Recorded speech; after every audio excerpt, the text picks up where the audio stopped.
ওই, তুমি কি আমারে সত্যি ভুলে গেলা?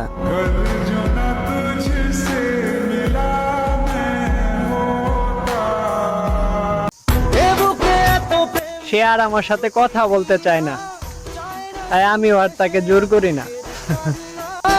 আমি চোখের বালি কি করে তাকে বলি, এ বুকে কি বেদনা।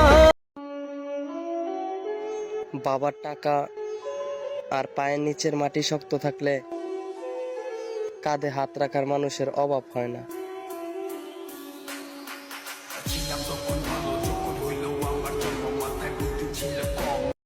নিজেকে ওই পর্যায়ে নিয়ে যাব যে সাইরা যাওয়া মানুষগুলা আফসোস করতে করতে মইরা যাইব।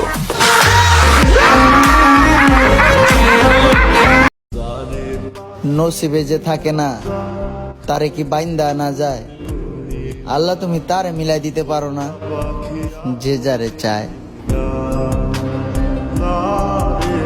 এখন বিচার দিমু তো কারে দিমু? তোমার মনেই তো আমি নাই। প্রত্যেকটা মানুষকে বলছিলাম তোমার মতো ভালো এই দুনিয়াতে আর কেউ নাই। হাসরের ময়দানে থাকবো তোর সন্ধানে।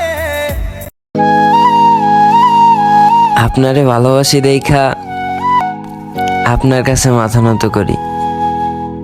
একটু খোঁজ নিয়ে দেখেন, আমি কিন্তু মাথা নত করার মতো ছেলে না।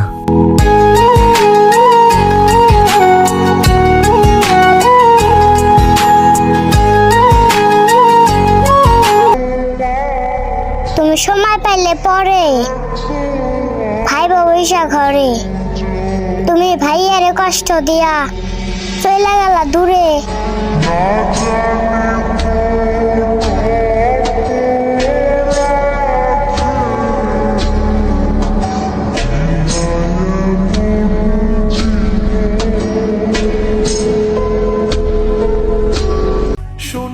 আমার খুব দেখতে ইচ্ছে করে, কে পাইছে আপনারে?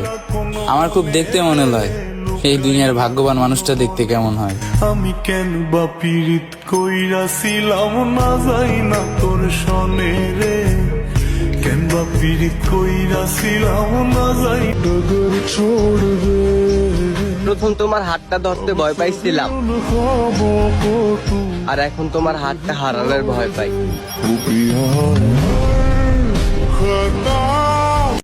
এমন এক এলাকায় থাকি পুরা কুফা এলাকা, পাতৃপক্ষের কেউ খোঁজ খবর নিতে এলে সব খারাপ কথা কয়ে দেয়, যেটা করি নাই ওইটা হুদ্দা কয়ে দেয়।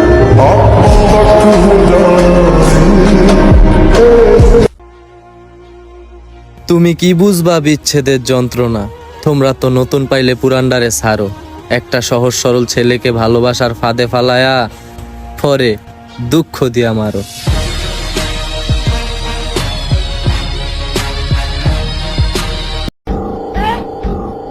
চিকন পোলাপানের রক্ত ঠান্ডা থাকলেও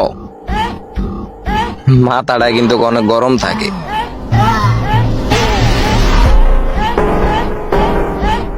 আচ্ছা ধরো তুমি আমাকে রোজ অবহেলা করো, দ্বিগুণ কষ্ট দিয়ে দূরে ঠেলে দাও, আর আমি সব শেষে তবুও বেহায়ের মতো ফিরে আসি। কিন্তু একদিন আর ফিরলাম না, তবে তুমি আমাকে কি মিস করতেছো? আর আমার SMS এর অপেক্ষা করতে করতে কি রাতে ঘুমিয়ে গেছো? সকাল 9টার সময় ঘুম ভেঙে ফোন হাতে নিয়ে দেখো তবু আমি অনলাইনে আসি নাই। পরে নিজেই আমার বাসায় কল দিয়ে জানতে পারো যে আমি মারা গেছি এবং আমার লাশটাও দাফন হয়ে গেছে। এমন একটা সংবাদ শুনে কেমন লাগবে তোমার?